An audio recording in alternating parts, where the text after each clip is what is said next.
right, hello everybody, and welcome to our first draft for Tarkir. We spent a lot of time reading the cards, and now we've read them all, and I am just excited to draft. So I'm gonna go ahead, hop in. These are a little long, and so I'll see you guys for the first draft. All right, here we are for our pack one, pick one. Our first pack of Tarkir opened. Our rare is a great one. It's Scavenger Regent. This is a 4-mana 4/4 flying dragon. It has War discard a card and with only one black pip, so it's not very mana intensive. And then its omen side is each non-dragon creature gets -X until end of turn. So the way the omens work is you can cast the omen side, and then it'll shuffle into your deck.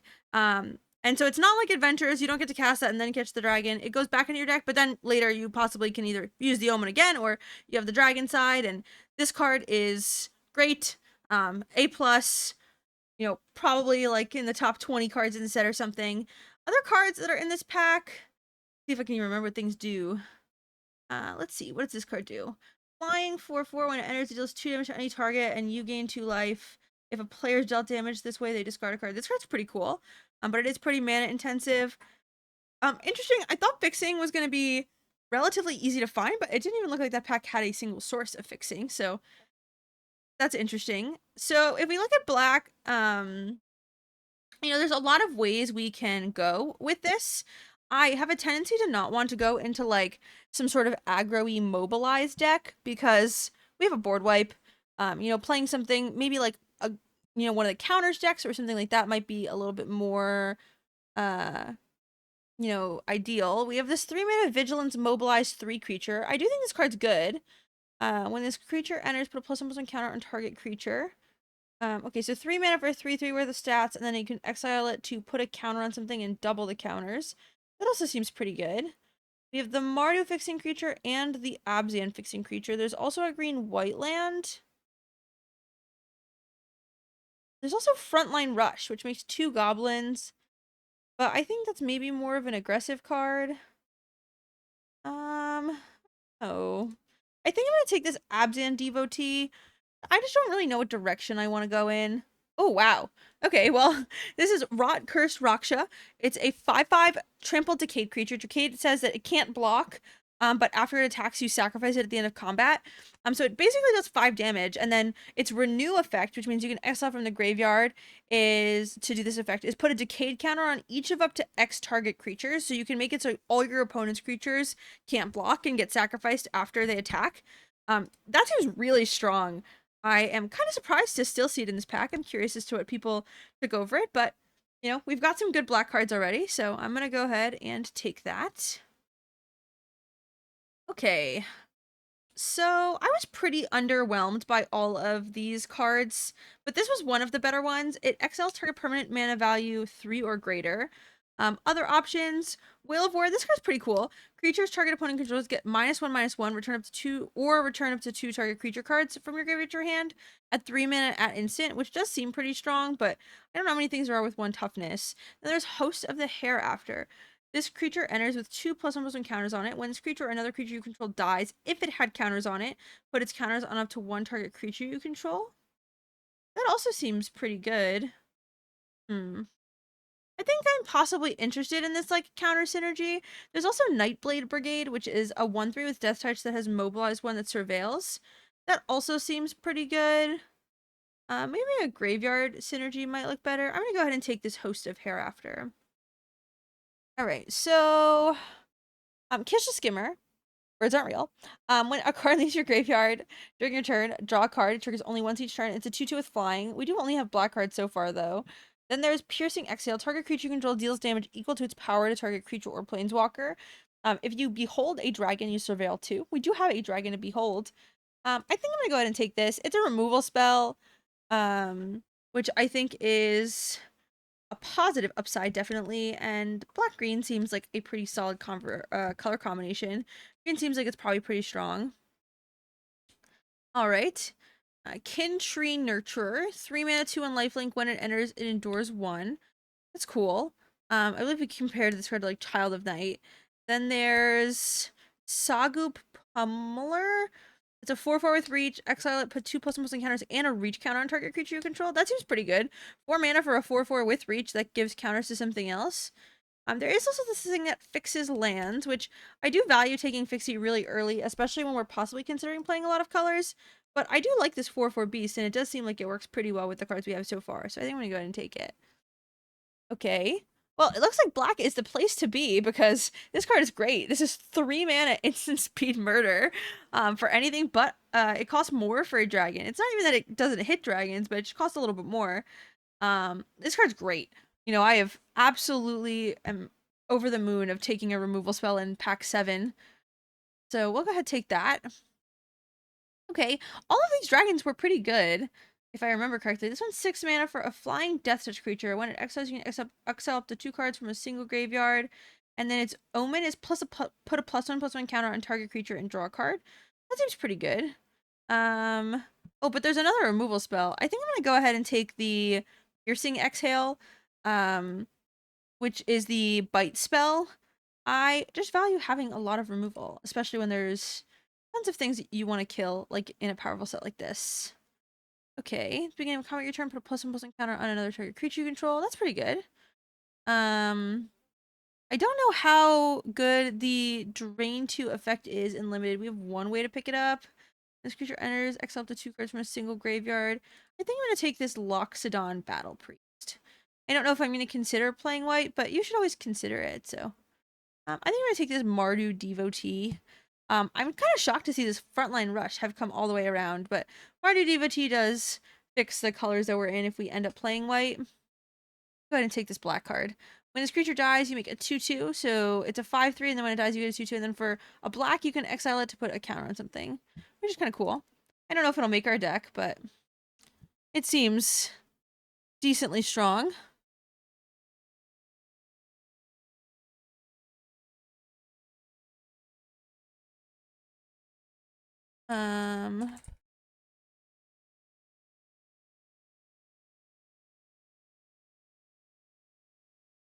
Taking picks fast. Okay, now there's Coordinated Remover, which deals damage equal to the number of creatures you control or destroys an enchantment or another crocodile. And I'm not sure I'm going to play the first crocodile, let alone the second. So I'm going to take this. It is a removal spell, and there are a lot of, like, really good mythics in the set. Or, sorry, enchantments. There's, like, the cycle of enchantment rares. And so it might be useful to have. And so our rare is Corey Steelcutter. I do think this card is cool, but it doesn't super work well with what we've got so far. It's a 2 mana artifact with equip 2. The equipped creature gets +1/+1 in haste, and then whenever you cast your second spell each turn, you get a monk with prowess. But it's red. We don't have any red cards yet, and you know, it doesn't really look like our deck wants to double spell. It looks like we more want to control and play removal spells. Alright, our black card is a 2/1 with lifelink. Oh, this is the Child of Night comparison. So it's like Child of Night. It's a 2/1 with lifelink, but you can exile it for a black and 1 to put a lifelink counter on something. That seems pretty strong. There's also Rally the Monastery. It costs 2 less if you've cast another spell. It makes monks or destroys things. I think I'm gonna go ahead and take this Child of Night creature. It'll be nice to have, you know, we've got some removal spells and stuff here, but they're fight spells. It'll be nice to have enough things early to kind of get us into the later game. Okay, so in this pack, we have a couple cool cards, couple removal spells. So we have Worthy Cost. This is sacrifice a creature, exile something. It does not look like, I feel like this is better in the decks where you can like mobilize creatures and then sack those. Which we can't do in this deck. There is also Caustic Exhale, which is 1 black, and then you can either pay 1 or Behold the Dragon. Target creature gets -3/-3. That seems pretty strong. There's also Abzan Monument, which searches for a plains, swamp, or forest, and then you can sacrifice it to make an XX, where X is the greatest toughness. I'm between Abzan Monument right now and the Caustic Exhale. I like having the removal, but I do like these. I'm not convinced we want to play 3 colors, but it might be worth it to leave us open to it. I think I'm going to take the Abzan Monument. We already have a good amount of removal, and I'd rather stay open to possibly play some of the cool things that come our way. Okay, so this pack has Formation Breaker. If you control a creature with a counter, it's a 3/3, and with creatures with power less than it can't block it if you put like counters and stuff on it. That seems pretty strong. There's Sultai Monument, Snakeskin Veil. Whenever a creature enters or dies, put a +1/+1 counter on target control. That's pretty cool too. I do think I'm going to take this Formation Breaker. Seems pretty strong. Okay. There is a dragon where there is an omen that puts 3 counters on something, and then you can cast dragon spells as though they had flash. 4 mana for a 3/3 whenever a creature you control. Whenever this creature or another creature dies, drain for 1. I also think that's probably for more of the mobilized decks. Jeskai Monument is not going to be super helpful for us here. There is also Sultai Devotee. I like this one. It's got Death Touch. It does look like we're more in this counters synergy, though. I don't really know what else in this pack has me super interested. So I think I'm going to go and take this Sultai Devotee. Okay. In this pack, we have a couple of cards. There's in Spirited Vanguard. This card is cool. When it enters or attacks, it endures 2, so it can either get 2 counters or it makes a 2/2 spirit. So it's a 5/4 and then it starts doing other things. That seems pretty strong. There's a Nook Wayfarer, which is a 1/1 mill 3. You can put a land from among them in your hand. If not, it gets a counter. Oh, I think this card is cool. I don't know how good it is, but I kind of want to try it. This card is called Delta Bloodflies. It's a 1/2 flying, and whenever it attacks, if you control a creature with a counter on it, each opponent loses 1 life. And in this kind of like counters synergy deck, it seems like it might be pretty strong. Okay, so there's another formation breaker. There's also Skirmish Rhino, which is a 3/4 with trample, and it drains your opponent for 2 when it comes in. That card is definitely great. And there's also another Delta Bloodflies.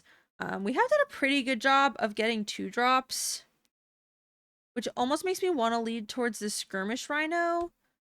I don't know, it's a 3-color set. It's unlikely me to play only 2 colors. Maybe we should just commit on the 3-color bit. How much fixing do we have? We have not that much for white. Oh, well, I took it, so we're here now. Okay, so it looks like the only cards in black or green are this Duskit Earthcaver and this Feral Deathgorger. And I do think I like the Deathgorger a little bit more. Counters seem valuable. It seems pretty good with our Delta Bloodflies.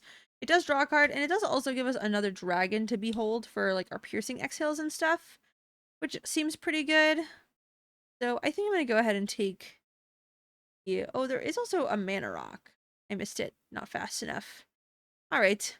There's another piercing exile or a worthy cost. I think I'm gonna take worthy cost. I am not convinced it's better than the other option, but we already have 2 piercing exiles. I'd like to have some amount of removal that doesn't require us to have a creature big enough to kill other things.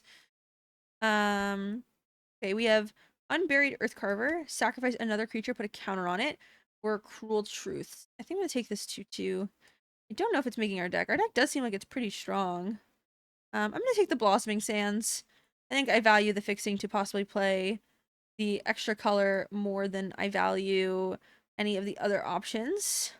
Take the green card. I don't think it's making our deck, but we'll leave it there so we can remember to read it. Defender can attack as though it didn't have Defender. Oh, maybe this makes the deck. It's a 4/4. Ooh, an Abzan rare. Belethar, Dawn of the Abzan. It's a 3/3 with trample. Whenever it enters or attacks, you may sacrifice a non-land permanent, so you can sacrifice non-creatures. When you do, put a +1/+1 counter on each creature you control. Okay, this card is kind of nuts. I think we're probably gonna take it, but let's see what else is there. There's Great Irration City. This is a great land. It is a black land that enters tapped unless you have a forest or plains, and then you can use it to exile a creature card from your graveyard and make a 1/1. That is definitely a great effect, but I don't think better than our other rare. There's a Skirmish Rhino, another Kintree Severance, Blossoming Sands, Piercing X. So it looks like there's a lot of stuff for us to wheel, but let's go ahead and take our Abzan rare. So now we're definitely looking into playing Abzan. I don't know how many... I'm going to move our white cards over here just so I can remember to read them. I don't know how many of them we're going to want to be playing other than these ones. This Loxodon Battle Priest does seem pretty good. Lots of counter synergies. Tapping things down is kind of interesting. But I think for now, I'm going to put these all on my sideboard. Keep our deck a little bit on the leaner side. All right. So, I was going to say maybe we can consider taking Mardu Siegebreaker. This card's cool. It's a 4/4 with Death Touch and Haste, and when it enters, you can exile a card you control, and then whenever it attacks, it makes a tapped and attacking copy of it, which would be really good with our Skirmish Rhino. But Sinkhole Surveyor is 1 color and in our cards, and it's whenever this creature attacks, you lose a life, and this creature endures 1. This card's great. It works well with our counter synergies. It also makes creatures, which is good with Belethar. I think this card looks great in our deck. So I'm going to go ahead and take our rare. Also nice, we don't need any additional fixing. Okay, so this card seems cool. It's Dragon Fireblade. The equipped creature gets +2/+2 and has hexproof from monocolor. And then its equip is 4, but it's 1 less for each color that the card targets. So if it goes on a monocolored card, it's 3 mana to equip. If it goes on a multicolor card, it's 2 to, or a 3 color card, it's 1 to equip, which is pretty cool. There's a Mardu Monument as like an option for fixing, but I'm not super excited about it. I think I'm gonna try this Dragon Fireblade. Okay. This was the one siege that we thought was like borderline unplayable. Possibly a mill deck, but we're a little too far into this draft for that. We have Desperate Measures. This card's cool. It gets +1/-1, and then if the creature dies under your control, you draw 2. So I think this is better with the tokens, but we have a couple of ways to make 1/1s. I'm so sorry. There's another dragon, another Cool Truths. 6 mana, 4/4, Endure 3. I think I'm gonna take the Duskiet Earthcrafter. Desperate Measures just doesn't work super well with our deck, and we don't have a whole lot of top end. Okay, there's a black-white land. There is also Raksha's Bargain, which looks at the top 4. You can put 2 in the hand, the rest in your graveyard. This is pretty good. It's a 4 mana spell in our deck. It's either that or the Fixing Land. I think we already have a lot of really great cards. I think I'm just gonna take the Fixing Land and try to make playing our good cards that we have here a little bit more consistent. Okay, Jeskai Monument, there's a blue-black land. Rebellious Strike is +3/+0 draw card. I don't think that's really for this deck. And there's another Pummeler, and then there's Gurmag Night Watch. Winners look at the top 3 cards. You may put one of those cards back on top, the rest in your graveyard. This is kind of nice. I think I like the Sagu Pummeler a little bit more, though. Okay, I kind of was interested in trying this card. Reputable Merchant. Whenever this creature enters or dies, you get a counter on something. Maybe it's not that exciting. But there's not really anything else in this pack that's exciting for us either, so I think we'll go ahead and take it. Jeskai Monument. Equalize 1. True. I don't think we're playing any cards. I'm just gonna put one of them in the sideboard. Right, we got another green-white land. That's nice for our mana base. So now this is good. We've got 2 cards that need white pips, and we have 3 of these. We have the Abzan Devotee and the Abzan Monument. Menace, when this creature enters, it endures 2. So it's either a 4/3 with Menace or it makes it 2/2. I don't think it's making our deck, but let's take it. I think we're just gonna go ahead and cut it. I don't think any of these cards are making our deck either. Just put the rest of the cards in the sideboard. I don't think there's anything else making our deck, and we already have quite a few cuts to make. There's 29 cards, 3 lands, so 26. We have 3 more cards that we need to cut. This does just search for a land if we want to consider playing 1 less land. Sultai Devotee does not fix for white.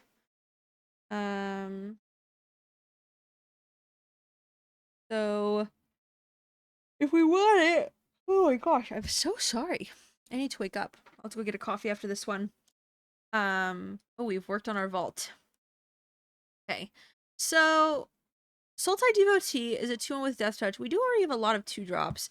I'm gonna go ahead and sort out our creatures really fast, just so we can. Oh, did I not do it? That's how you do it, right? Oh, this does all cards that say creature, right? How do I? Exactly.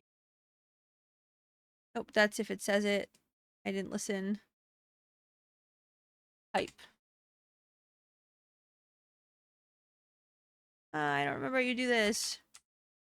Like this? No.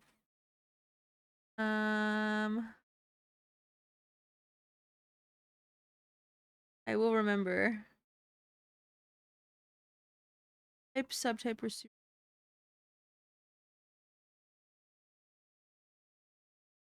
Aha. Nope. Thought I did it. Oh, that just does my lands. Alright, I give up. Okay, so I think we're getting this card. This is these two are spells. Go ahead and move over. Um so a lot of these are creatures. Our Rot Curse Raksha can't block. So I think I'm gonna cut the Sultai Devotee. This doesn't fix for any of the colors like we really need for. Um then we need one more cut from here. My lean is towards this 4/4 defender. It just feels like with all of our renew effects, we will have plenty to do with our mana. So I think I'm gonna cut one of those guys, and then it'll be our first draft of the set. We have 8 green sources, 8 black sources, 4 white sources without the monument, and so this looks pretty good to me. I will see you guys for the first game. Let's see how it goes. Okay, here we are for match number 1. We have a green white land and a black land, which is pretty good on our mana base. We have a 1 mana spell. We have Rock Curse Raksha, which is really good with our Piercing Exhale. I think we can keep this. Our opponent's on the play, so that'll help us possibly try to find some lands. Unending Whisper. Draw a card. All right, well, now we've got a great card to play. Do our Sinkhole Surveyor, and that card is never better than it is on turn 2. I'm going to play a Formation Breaker. I think I'm going to go ahead and play our Sinkhole Surveyor. Just getting this and being able to start attacking with it, I think, is really impactful to the board. And so we'll get it out there and see what we have got figured going on. All right, we got a mountain, so we're playing Teamer. The champion of the trample for 2. Exile and put a trample counter on something. Okay. Let's think. So we can attack, make this a 2/4, and then we can kill it. We can also... We can't play Skirmish Rhino this turn because of the way our mana base is. But if we play the Scoured Barrens, we can play it next turn. Rockers Raksha doesn't block, so I don't think it's super helping us here. So I think what I want to do is I want to attack, and I am going to go ahead and get a counter so that we can use our Piercing Exhale on the Champion of Deucin. And make sure we're just not taking too much damage, which we can do on their turn. No reason to do it now, then they can exile it. And then we will play our Scoured Barrens so that we can play our Skirmish Rhino next turn and pass it back over to our opponent. Just could have considered playing this 4/4, but I don't really like that it just like trades 1-for-1 with the Champion of Deucin. And doesn't like help us progress our mana base. And like this helps us. This makes me feel like we're progressing our game a little bit further than just playing this like 4/4 defender and trading it with the card. Right, we got another island. This little guy. He's so spiky. This set looks like it's going to be a super awesome limited format. I'm having tons of fun. I'm super excited to play these games a little early. Trade Route Envoy. When this creature enters, draw a card. If you control a creature with a counter on it, if you don't draw a card, put a +1/+1 on this creature. Okay, so this will be a 5/4 because they don't control something with a counter. Oh, which will give the Formation Breaker a counter. That's pretty cool. Or not a counter, but give it +1/+1. I'm gonna go ahead and cast our Piercing Exhale. Do not have a dragon to behold, unfortunately. Okay, so our opponent has put a lot of damage on the board. Now our Nest Guard looks a little bit better than our Skirmish Rhino, just because it blocks a little bit better. So I'm leaning towards playing Nest Guard Dragonfire Blade. And then I think I want to make a 1/1. It just feels like it might be a little safer. Yeah, so I'm going to go ahead and play our Crotic Nest Guard. I guess I should have attacked first, but we'll go ahead and do it now. We will make a 1/1. And then we'll go ahead and play our Dragonfire Blade this turn.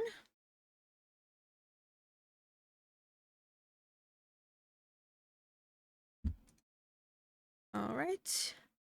Ooh. Look at Mabel go. I should go see after this one what other cute little guys I can get. I didn't even look. It definitely is different to be recording on early access rather than streaming it. But I think I like this structure. And we're having a good time looking at everything together. All right, our opponent is playing Unending Whisper. A lot of the other people, because the early access is typically for content creators, are content creators, and so I am anticipating other people taking a little bit longer to talk through their turns and things because, they're also talking to whoever their audience is.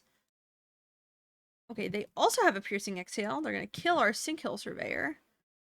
And they did behold a dragon. Oh boy. That's a good one. That card's very good. It is a 6/6 flying vigilance trample, and it has hexproof if it hasn't been dealt damage yet, which is concerning. Okay, so at the swamp, I think I want to get ready to play our Rot Cursed Raksha kind of soon. I want to be able to attack with it so that I can sacrifice it and give their things decayed, especially since they're going to be playing this dragon sometimes, and we don't have a reach creature to deal with it for its first attack. So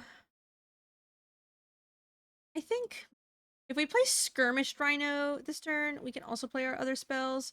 Dragon Fireblade also equips the Skirmish Rhino for only 1 mana.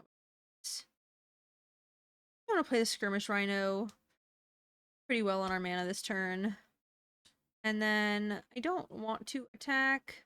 They're probably playing this dragon next turn, so I think I'm going to go ahead and play the Rot Cursed Raksha now. I'm going to attack with my 1/1, and I will pass. And this means that likely my plan is to attack with the Rot Cursed Raksha, let it die, put some decayed counters on something, and then I have my Dragon Fireblade to put on my Skirmish Rhino. Okay, so if Rot Cursed Raksha attacks and we equip our Dragon Blade, then we have plenty of mana to put decayed counters. So I'm gonna equip this to our Skirmish Rhino. And then we can also consider giving this not defender. Oh, but that doesn't work because this has 5 toughness. I don't want to give them a free block. So I'm going to do this, go to combat, and I'm going to attack with our Skirmished Rhino and our Rot Cursed Raksha. Cage trigger, and then... Okay, so we are going to get to trade some creatures here. We'll go ahead and kill the bigger one. I do also think this is going to make our formation breaker back to a 2/1. But does it die? It does. Because there's no more counters, it goes back to being a 2/1 and then it dies, which is incredibly convenient for us. This does have hexproof, which means we cannot put a decayed counter on it. We can play our Child of Night, and we can equip our Dragon Fireblade onto something. I think Vigilance. I think I'll put it on the Crotic Nest Guard. Next turn, we're likely giving this not defender to attack, and this will block our lifelink creature a little bit better. Sage of the Fang, put a creature. Yep, definitely spooky. But thankfully, our Crotic Nest Guard can still attack. So they have another counter and a trample counter they can put on this. They make it an 8/7. We are in a little bit of a tough boat because this can't attack through an 8/7 if they just don't attack. But if they start attacking with it, then it doesn't have hexproof anymore. We can give it a decayed counter. We do also need to not die to it in the meantime, but we can attack and get lifelink. Still a couple points of damage, which is nice. These decks are strong.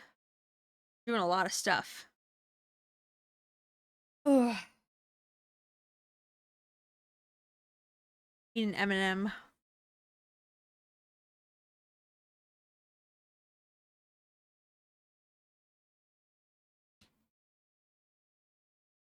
Alright, they are attacking.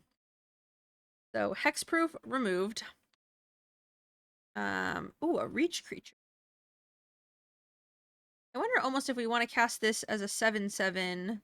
They put one more counter on this, like we have a blocker. But then it will not have decayed. So if I'm going to activate this to attack this turn, then I'm going to do the Rot Cursed Raksha. I think that is what I want to do. It means it can't block.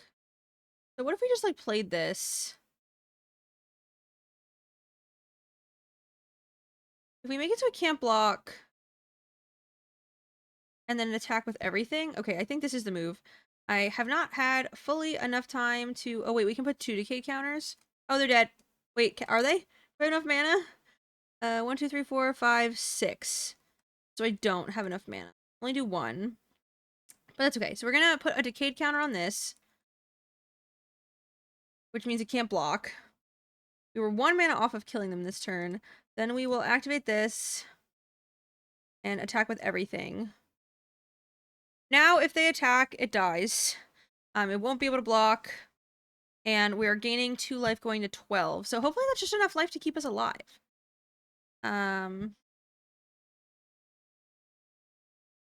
I think I forgot about the part of Decayed that made it so their creatures can't block. I think I was over-indexing on the it dies if it attacks part. So hopefully that doesn't cost us too much. I didn't fully think through what our possible options would have been the couple decisions prior. But I think we're still in a pretty good boat. Okay, trample whenever one or more cards leave your graveyard, put a +1/+1 counter on this creature. And that is a removal spell, so it appears our opponent is dead. We're gonna go ahead and remove the 3/3. Make it so our creature can attack. And there is the match. Good game, opponent. So, we won our first game of Tarkir Limited. That's pretty exciting. Maybe we can win another one. I'll see you guys for the next game. All right, for match number 2, sitting across from us is Mythic Maria. So, hello.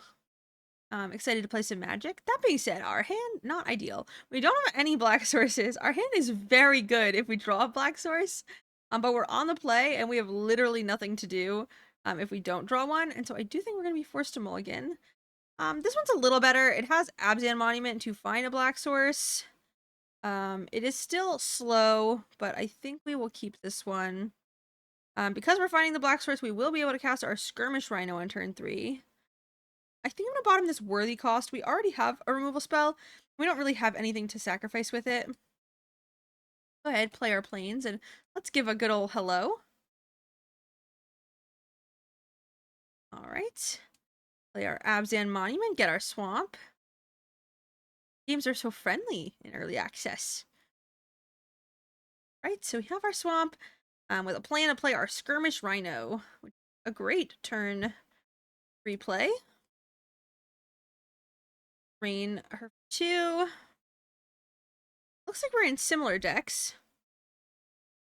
And we can also sacrifice our Abzan Monument next turn to get a 4/4, which is pretty cool. I think it might be better to play our Sagu Pummeler instead. But let's start by attacking and seeing how that goes.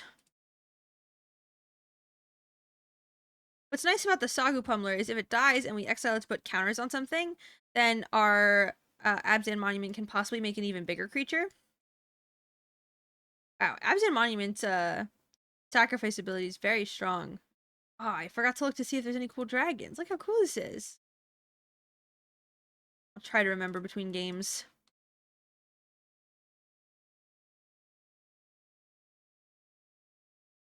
Oh. So, we have the Rockers Raksha and the Earth Carver, which feels like what we're possibly doing. The Rockers Raksha does also make a 5/5 with Absent Monument on the following turn, which is pretty cool. Most of the Hereafter enters with the 2 counters. Oh, and this is the one that moves the counters. Well, this makes our attacks not so great. Because when it dies, it does get to move the counters to here. And then, you know, we no longer have any great attacks. We could attack with the Pummeler if we removed this. I kind of do want to try to solve the problem of these counters moving around earlier rather than later. So I am leaning towards just killing this, and I like that if I do that, I have, you know, plenty of 2 mana spells I can play. So I think that's going to be the move. Let's go ahead and kill the host of their hereafter. We'll move the counters. And then we'll go to combat. It might have been better to attack with the pummeler first. And to see if she would have blocked. But I think I want her to block here. And so I'd rather offer this. It's kind of like a thought process on like what you think your opponent is going to do, right? The question of how you sequence these things, like based off the end result of the game that you are looking for, what is the best like sequence of actions? My favorite solution out of playing my removal spell here is removing the board. So do I think she's going to be more likely to remove her board if I don't kill it or if I do? And I think by killing it, it makes her more likely to block. So I do think I'm going to go ahead and just exile the Sagu Plumber to put the counters on the Skirmish Rhino and attack. We have some pretty nice aggressive attacks, and it also gives us a nice big butt to make next turn with Abzan Monument. And we can give something Decayed. So, you know, we're looking pretty close to killing Maria over here. You know, the Rock's gonna die, and then whatever creatures exist next turn, we can give Decayed. And so if there's no block, you know, she likely is dead to, you know, if there's no way to kill the Skirmish Rhino, whatever creature we possibly play in the future. There is the chance of, like, if she kills the Skirmish Rhino, we're gonna have a hard time getting this last couple points of damage in. But with Roskir's Raksha also, like, sacrificing any of the creatures we give Decayed counters, I'm not terribly concerned that we won't be able to figure it out. We'll also be able to make, at the very least, 2/2s next turn. Ooh. Flying Ward, discard a card. Well, it looks like she's dead unless she has a kill spell for 2 mana for a Skirmish Rhino, which seems unlikely. But we weren't able to board wipe for quite enough to kill our Skirmish Rhino now that it is counters. So let's go ahead, cast our exile for our renew effect. Add our Decayed counters. We'll discard our land. And see if we can swing in for the remaining points of damage here.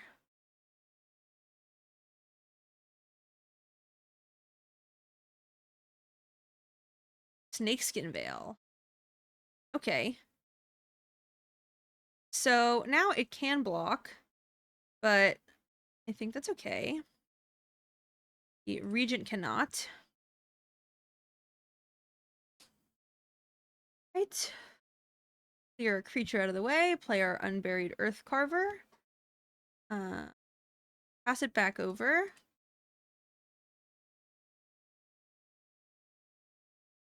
Two counters.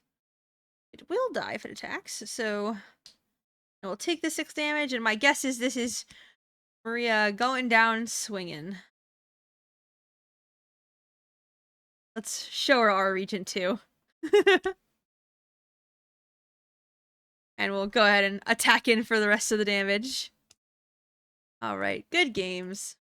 I will see you guys for the next one. Alright, here we are for game number 3. We've got no pain, no gain on the other side. On the play, our hand is a little slow, but we have our fixing lands, and we have Abzan Monument. So I think this will be sufficient. Now, I could not find the companions for the new set, but I did go back. I got this little spike shell guy. He's kind of cute. And oh, where'd my sleeves go? I changed my sleeves to cats, but I guess I didn't do a good enough job, so I'll have to figure out why I don't have them this time. But look, we got a new little guy. And I did message and ask how I can find the new companion, so hopefully somebody gets back to me. I'm gonna play our Abzan Monument. I think our deck is the most black intensive. We already have 2 black. We already have 2 green, and we don't need any more white, so I'm just gonna get an extra black to have when they play Teamer Monument. This one's also really good. This one makes a 5/5. Dragonstorm Globe. Okay. Sandstep Citadel. We've already got all the colors over there. Well, that's rather exciting, isn't it? Okay, so let's play the land they know about. And I kind of would rather play the Sinkhole Surveyor, but I'm going to play the Nest Guard. We can use it to sacrifice the Abzan Monument next turn. And get a 4/4, or we can play our Pummeler or something. It just feels like it's... maybe I should have played the Single Surveyor instead. I don't know. Flying Haste with a counter. What's happening? I haven't even read it yet. When this creature deals combat damage, you gain 1 life and draw a card? What am I gonna do? Play my Reach creature. That's what I'm gonna do. Alright, Reach creature. Assemble! This was ridiculous. Ramping into a 4/4 dragon that gains life and draw a card whenever it deals combat damage. We're getting murdered quickly. Alright, Riling Dawnbreaker. So we're playing dragons. Beginning of combat, another trigger you use +1 until end. Okay, well we've stopped some attacks. We've slowed it down. I think I'm going to put a counter on our Pummeler and draw a card. I don't really want to wait till we have 6 mana to cast this. And I would like to have a little bit of a better defense against the creatures that are on the other side of the board. And 5 power is more likely to kill them. Let's go ahead, play our land for turn. And then, you know, our flyers are never really going to get to attack. So I'm going to play the Abzan devotee instead. No attacks. We want to be on the defensive. And hopefully this Sagu Pummeler can down the fort until we are able to defend against our opponent's army of flying dragons. Definitely not feeling the safest. This is my dream, by the way, what my opponent drafted. I just want to spend every single draft drafting every single color. Guy. Look at him. Going on adventures.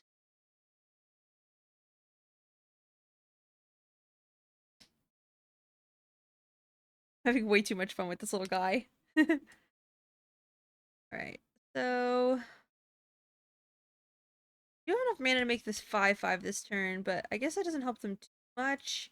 This 4/4 creature with Defender has looked pretty measly given its stats. Like it felt like most of the time last game it like was going to be like it wasn't even going to be able to like block super well, which is kind of what you want out of a 3 mana 4/4.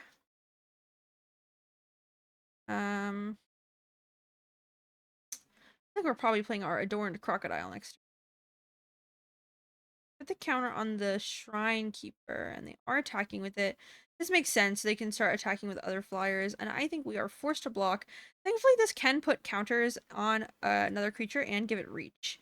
So maybe we can make our Nest Guard a 6/6.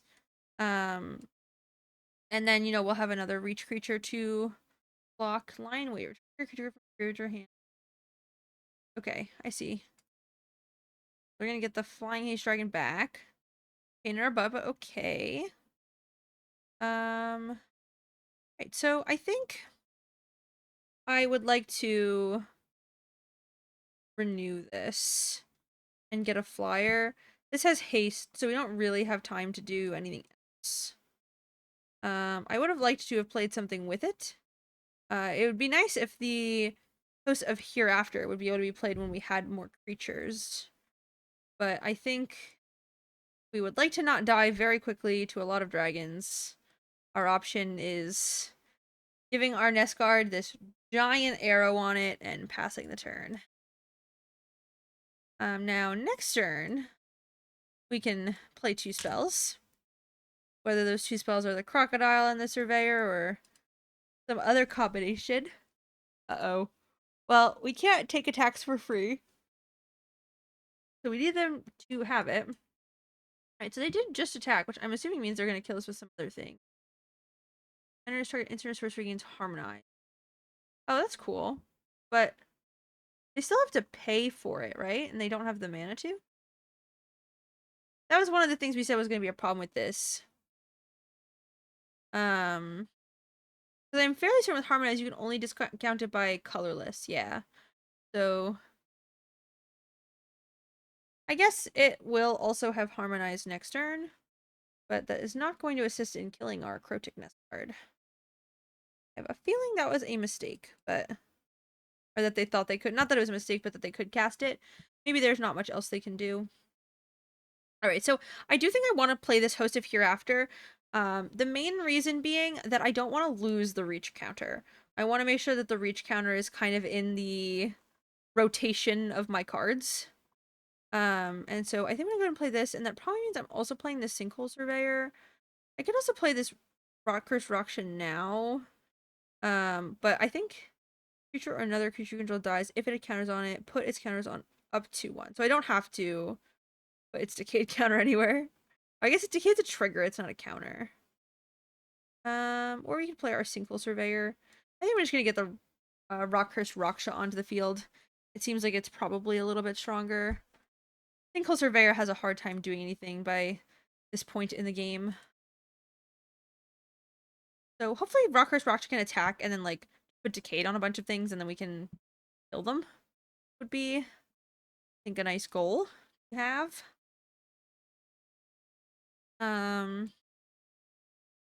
Okay, so they're probably attacking for 5. We can sack our Abzan Monument to make a 6/6. We have 5, 6, 7 mana. If we sack this, we have 3 additional to play something else.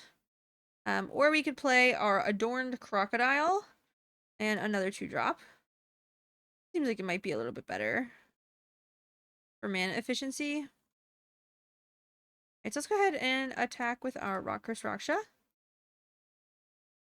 It is also, like, pretty devastating for our opponent to just put counters on all their things now. But I think that would be better next turn. So let's play our Adorned Crocodile. Let's play our Formation Breaker. They'll be a little bigger, push a little more damage. And then this is enough damage where next turn, if we just put Decayed counters on all our creatures, we can just try to attack with everything. And hopefully that's enough. They can play their Jeskai Shrine Keeper as a 5/5. He didn't. So, I mean, I think they're dead. I don't see a reason they're not. Let's kill them. So we'll exile this for 3. 1, 2, 3. No flash or anything, right? And then, oh, we don't have enough mana to attack with this. So this is only 12. I did not think about this, but it holds back the fort pretty well, I think. We'll attack with everything. Play our Sinkhole Surveyor. And I don't see a way where our opponent, even with our small mistake here, is going to be able to come back from this. Iridescent Tiger. This card's cool. Yep, they get to enter, and there's a 5/5. And it looks like they don't have enough damage. Yeah, if this had haste, maybe, but lots of decay triggers. They get to surveil. We'll block one of them. We'll take 12 points of damage and win on the crackback. Hit him with the good game. I don't think I'm missing anything here. And let's go ahead and show him our dragon. Give this thing an attack for all of the damage. Let's make a 1/1. Why not? All right. 3-0. I'll see you guys for the next one. All right. For our next match, we have a Wizards employee, I believe is what the orange pretty name means. And like our last hand that we mulliganed, this one is missing a black source. So I do think we're gonna have to go ahead and mulligan. Ooh, this one's brutal. Well, I think we have to keep it. But I wouldn't say I'm happy about it.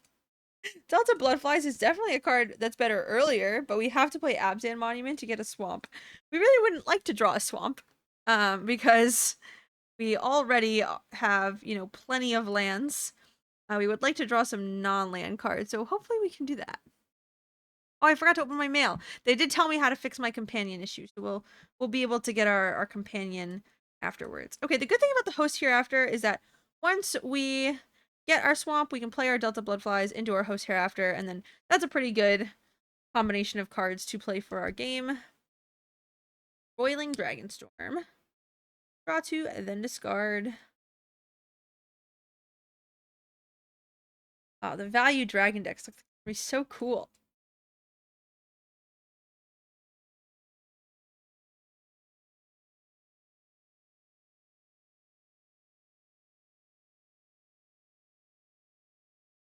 Alright, we're thinking about our discard. Ember Mouth. Okay, so they must be happy with their land sources. Go ahead, play our Delta Bloodflies, and we'll pass it back over. Is not so bad. Dragonstorm Globe. We got a dragon deck on the other side. Definitely a little scary, but with Host Hereafter coming out, we will hopefully be able to start dealing some aggressive points of damage. They have something to do with their 1 mana? Okay, they're gonna get a basic land. It is gonna shuffle, so 1 dragon out of their hand. And let's go ahead with our original plan. We'll play our Host of Hereafter, and then we'll attack, which will drain our opponent, or ping our opponent for 1. I guess it's not a drain. Gained a life somewhere? Oh, from Saltwater Cliffs. Swiftwater Cliffs. Love the little spike shell guy. Oh boy. Oh, this card's broken. I think we had this as like one of our top cards in the entire set.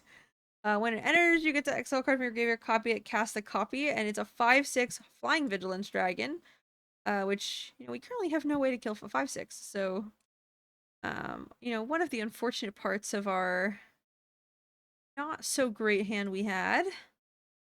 I think we can go ahead and make a 4/4. I'm gonna play Swamp. And then the reason I did this is because hopefully when our Host of Hereafter dies, we can put the counters on our Spirit and then use Piercing Exhale to kill the Shiko. I don't think we're going to be able to come back from the amount of card advantage that our opponent has to win this game. But, you know, we've got to give it our best shot. So I think our only way of possibly winning this game is killing the Flying Vigilance creature at some point. And my plan to do that is to block with to attack with the Host of Hereafter. Alright, we can sacrifice an artifact to make a dragon token that is flying lifelink and lightning bolt something. Alright, we are drawing a card and dealing 3 to something. So our glacial dragon hunt has killed our Delta Bloodflies. Okay, well, I'm gonna give it our best shot. So let's go ahead and attack for 4. I'm not sure why they didn't attack. It does have vigilance. Alright, there's the block. We'll move our counters over. And then let's see if we can kill the Shiko. We're not going to behold a dragon, for we cannot. They do have 1 mana. I guess they can get 2 mana. Don't do it. Don't do it. Oh. We just played our land. I didn't know that I didn't remember that was in the set. I'm sure they possibly could have beheld a dragon, but I wouldn't say I am feeling good. This is also as Harmonize? I feel so bad. What are we gonna do? I think we may be dead, friends. This deck is sick. Alright. Flying creature. Gonna lightning bolt us, put the Roiling Dragonstorm back in the hand. Start taking some damage in the air. Well, not sure that's helping us, but we'll attack. I mean, we can't do anything if we don't attack. It appears they've seen through our tricks, though. And our opponent appears as if they will be killing us. Draining us for 2. Okay. Not yet. Even if we draw the dragon, the best we can do is give everything -5/-5. Which after the drain, I don't think is gonna be quite enough. Yeah. Because we can gain 2, but that is not enough. Killing our 6/6 just to add to the pain. Alright, well, we can kill 1 dragon, but that is not enough. I'll see you guys for the next one. Okay, here we are for our next match. I do not know who Human Token is, so fortunately we cannot say hello to our opponent. However, we're on the play. We have the mana to cast our Skirmish Rhino. Um, and our hand's a little slow, but we gain some life off our lands, and we're on the play, so I think it'll be okay. I am just happy to be able to cast my spells. Right? Scoured Base. I think we'll go ahead and play another tap land. We cannot play the Skirmish Rhino next turn if we don't play the tap land. Also, we just don't have much to do this turn, so it's a good turn to play it. But that is the mana cost that comes with these 3 pipped creatures. Alright, we are going to play our Skirmish Rhino this time. Drain our opponent for 2. It appears we are not the only ones that like Formation Breaker.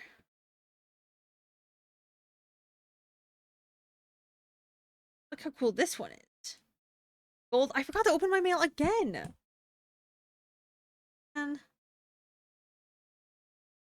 think we're playing the same colors. Abzan Devotee, right? Okay, so we have a couple options here. We can attack and let them double block, which is probably what I'm going to do. Or we could get a counter and draw a card, but I think I want to play our Sagu Pummeler this turn. And I would prefer to play this as a dragon, I think, if given the option. So I'm going to start by attacking just so, they don't have anything to fade out of us. And then we'll go ahead, play our 4/4 reach creature. Pass it back over. I love the art on this card. I forget what it reminds me of, but it reminds me of this uh like one of those children's books. Someone will have to remind me in the comments if they know what I'm talking about.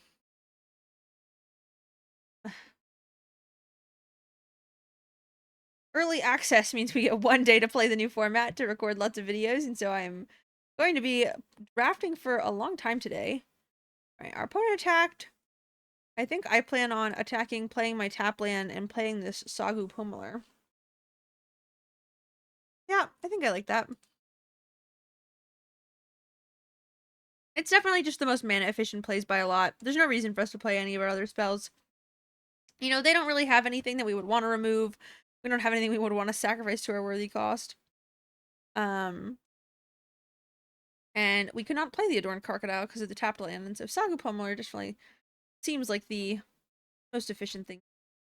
Alright, Severance Priest. This card's cool. It's at 3/3 with Death Touch when it enters. Target opponent reveals their hand. You can choose a non-land card from it if you do exile it. Then when it leaves the battlefield, the owner gets a XX Spirit. It's like kind of like Skyclave Apparition, and they do get to take my 1 mana removal spell. So when I kill it, I lost my removal spell, and all I'm getting is a 1/1, which I don't think is a fair trade, but seems like I don't get a choice in the matter. Okay, so I think I still want to play our 3/5.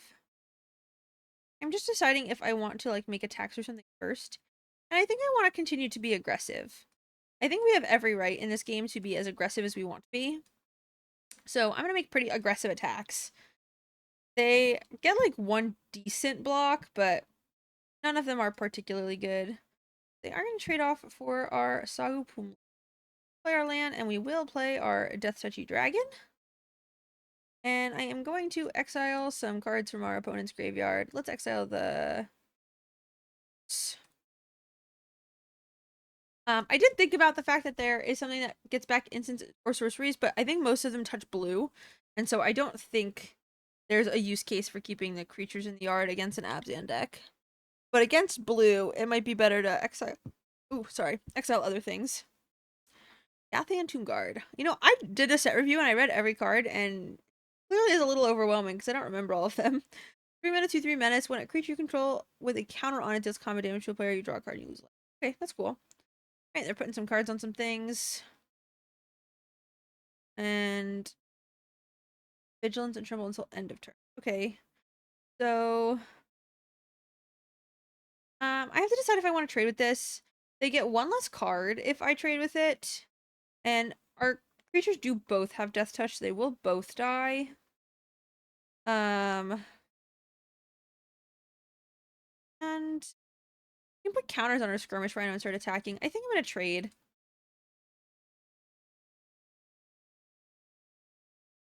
It just seems like a worthwhile endeavor to get rid of the 4/4 Death Touch creature while we can.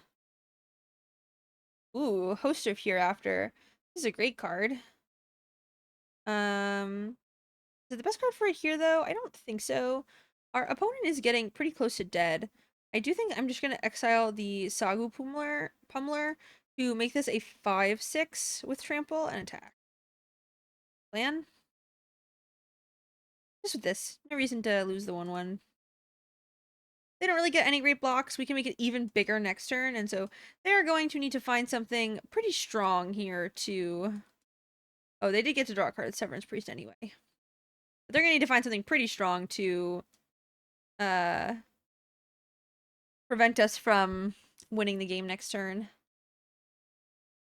I guess not quite next turn, because this does block enough points of damage that they will survive, but they've got a long way to come if they're going to get back into this game. They do get to make some vigilances and some tramples and some menaces and deal some damage. Synchronized Charge. This card's really good. They get to draw some cards. Oh. They kill themselves? No, because they can double block. I did not think about the fact that they lose life to draw cards. They're definitely at a relatively scary life total.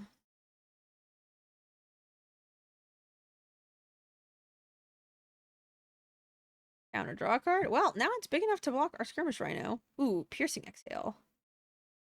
So... Piercing Exhale is not quite enough to kill the Yathan Tomb Guard. So I think they have 7 power altogether. I'm going to just exile our Sagu Pummeler to put a counter on a Skirmish Rhino, and I am going to attack. I'm going to leave this back to block. They do need to double, or I guess they only needed a single block, but double blocking saves them more damage. I am going to kill this creature first. And then we will have Piercing Exhale next turn to try to push our last couple points of damage. Oh, I think they were dead. I forgot about Trample. I could have just dealt enough damage, and then that would have been... No, I still would have been short. They had 9 toughness. So I couldn't have won. Oh, also this would have been a smaller creature. Ignore me. I did not make a mistake. At least here. I may have made mistakes this draft, but that was not one of them. Alright, so with the Feral Deathgorger entering, I am going to be able to Piercing Exhale, and, you know, as long as they don't have anything too crazy in these last 2 cards, we should be able to get there on our next attack. Another Synchronized Charge. Man, this Synchronized Charge card is scary. Alright, but not scary enough. We will kill the Feral Deathgorger. Not be holding... We do have dragons in our deck. 2 of them. And we'll, just for the fun, kill both. And attack in for lethal. What? Why did I get a draw? Huh? This is just a little clip before I start the next one. I did reach out. It is just a visual bug, and I did get the win. So we are 4-1, and we'll go into the next game. All right. This is when my favorite things happen. It ends up with Uno MTG. It's very entertaining. So we are on the play, and our hand is unplayable, so let's mulligan. This hand's also pretty bad. We don't have a black source. And we cannot cast any of our spells, but on 6, I'm inclined to keep it. If we draw a swamp, our hand's at least pretty good, and we have, you know, like a board wipe or something to kind of try to stabilize. So I do think I'm going to keep this, and it seems counterintuitive, but I'm going to put the green card on the bottom.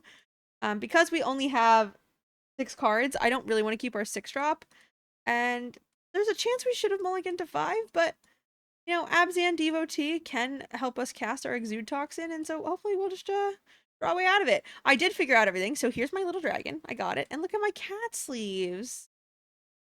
They're so cute. Alright, we got a 1/2. It's Enduring 1. Okay, so now any land means we can play a card next turn. And a 4/4 with reach is a pretty good one. So hopefully that's enough. We'll see. A 3/3 flying dragon. Okay, well, a tap land. Not ideal, but you know, we have a 4/4 reach creature, which is one of the best things we could use to block in this situation. And so I think it'll be okay. Menace. Well, we're not going to be able to stop a menace creature. Ah, a swamp. Okay, so how much damage do we take if we just play the Abzan Devotee this turn? Because if we play the Abzan Devotee the next turn, we can deal 3 damage to everything. We can also do that if we draw any land. No, we would need to draw specifically a swamp. This one does have menace. We can play this, but it only blocks 4 damage. All right. This is confidence we're going to survive, okay? We're going to live. We're going to play our Abzan Devotee and then draw a land. I guess we don't need to draw a land. But as long as we don't play a greater than 3 toughness creature, we will be able to play our Scavenger Regent next turn and our Exude Toxin. And hopefully that is enough to stabilize from 6 life in this game. Not feeling great about it, but, you know, doing the best we can do. Evolving Wilds. In Tree Nurturer. Also enduring. All right. Guys, see if we do it. See if we can survive. So we are... Hello? Do I have to filter first? Wait, what's happening?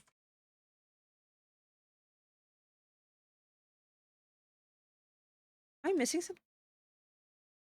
Oh, Clarion Conqueror! We can't. We can't activate the Abzan Devotee. Oh, that's so unfortunate. I think we're dead. Sad. I had this master plan. I was like, oh, this just doesn't have other text. It's just a 3/3 flyer. Reading is a powerful skill, everybody. All right, here we are for our next match. We are against Isaiah MTG, a lovely streamer, someone I've rated a few times. And our hand looks pretty good. You know, we have Alchemist Assistant, a Dragon Fireblade. I think I'm pretty happy with this. So if we draw a land, playing the Dragon Fireblade on turn 1 is actually way better. But I don't really want to find another time to play a tap land, and so I am just going to play the tap land now. The reason it would be nice to play this on turn 1 is we could play this on turn 1, Alchemist Assistance on turn 2, and then we could have a 4/3 with lifelink, which would be nice, but we're gonna take what we can get. We'll play our Alchemist Assistant this turn, and then we will likely play the Feral Deathgorger's Dusk Sight next turn to make this a 3/2, and play our tap land, because we can play the Dusk Dragon Fireblade and equip it the following turn. They did make a 1/1. So if they want to block this, they do have to trade both of their creatures. And I think that is a trade I am willing to take. So I'm going to give it a counter. I'm going to attack for 3. And if they don't take the trade, then we have the Dragon Fireblade for next turn, which is really nice. We'll gain a bunch of life. Alright. Play our Blossoming Sands. And as much damage as we do early is really nice, because with Rock Cursed Raksha, you know, it's going to get through a certain amount of damage with Trample, and then the Decay trigger is going to put, you know, make it so a bunch of things can't block, which is super beneficial for us. Left all our mana up. That's interesting. That almost makes me want to not try to equip the Dragon Fireblade this turn. We can also play the Crotic Nest Guard and the Dragon Fireblade. But I don't know if that's exactly where I want to be. I think I might play the Dragon Fireblade and the Rock Cursed Raksha. I'm going to start by attacking. I don't really want to try to equip this blade and then not get this attack in. And then not be able to play something else if they do something to it. They kept all their mana up, so I'm just assuming they have something. 5 damage to target attacking or blocking. Okay. So with that, I do think I'm going to play the Crotic Nest Guard. I think there's a good chance that next turn we just pay 3 mana to attack and play the Rock Cursed Raksha. Or pay 3 mana to equip and play the Rock Cursed Raksha, or, you know, any combination. We can also give something like a lifelink counter, which seems pretty strong.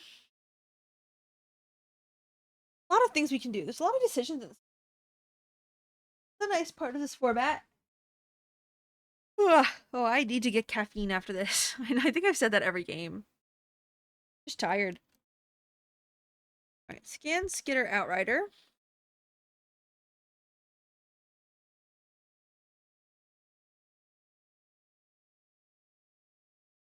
Or 3 menace creature. So we won't be able to block it either way. Because it has menace. I think I just want to make it so this can attack this turn and attack. I guess that's not great, because the Rockhurst Raksha kind of really wants to not be the only creature. Okay, I think I'm going to equip this to the Crotic Nest Guard. And I think I'm going to play the Rockhurst Raksha.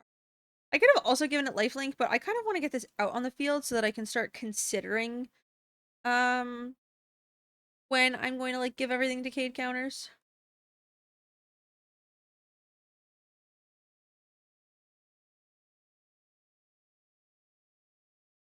These games are complicated.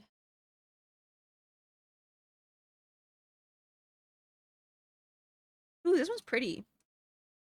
They all do like little different things.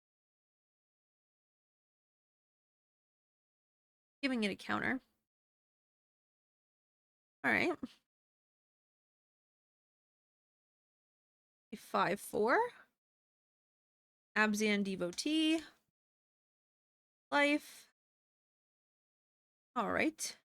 Well, I see no reason to not give my Crotic Nest Guard lifelink and attack with everything. We're going to gain a lot of life. And then the decay trigger means that we are going to be in a place to possibly try to start killing it. So that is going to be my plan. We are going to give our Crotic Nest Guard a lifelink counter. We are going to make it a legal attack. And then I will attack with all of them. It doesn't have trample, so they can just chump block.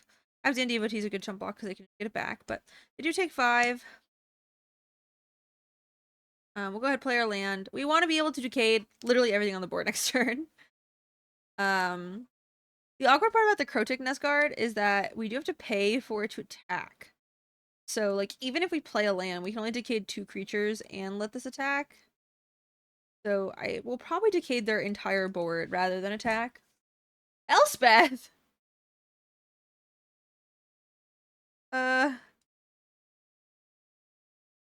Beep beep. Ah! Elspeth is unbeatable, I think.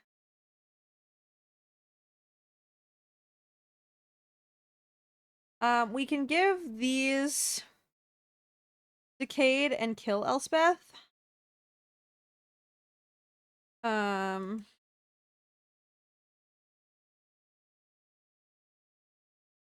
We're dealing with a pretty big board after that, but I think it may be our only chance to possibly get rid of the Elspeth. So we'll try.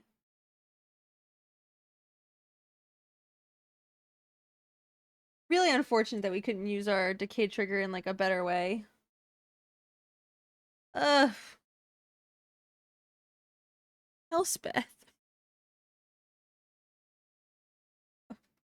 Guys. Maybe this deck coming to an end. I do think I've learned some things. I don't know if I would play this Crotic Nest Guard again. Also this Dragonfire Blade I think has under-impressed. I do not think I've really liked it. Ooh, Abzan Monument? Wait, making 6/6s might be our way to do this. We do have a lifelink creature. I don't think it's over. I think we may have... I think, honestly, we need to just draw non-lands. We do also have a lot of stuff still in our deck. So I think we'll go ahead. Get a swamp. Doesn't really matter. Play our land they know about. Let's go ahead and make sure that they can't attack with their menace creature anymore. Right, yep, getting back the Abzan Deep. A lot of sense. Now we got 2 big blockers. We're kind of in a board stall. I definitely feel a little behind. You know, they have access to a lot more cards than we do, and we're super flooded. But There's not really a way to know that they're not also flooded. Yeah, opulent place. So maybe they are also flooded. But we did draw another land, so nothing terribly exciting. Lifelink is really powerful. It makes it so that their attacks are going to be like super awkward for probably the rest of eternity. Worthy cost. Interesting. So they're exiling our token. Oh, this is hexproof for monocolored. They can't exile our Kotick Nest card. Alright, well, they do start getting to attack for 5, which is not ideal. Hopefully we can find something else to do. Oh, I didn't know these moved! Guys, look! The little horses move. Oh, I love that. Okay. Another land. We're a little flooded, it appears. Alright, we're gonna take this 5 damage again. Our opponent is doing a good job at drawing non-land cards. Ever a creature you control dies, pay 1, return. Okay.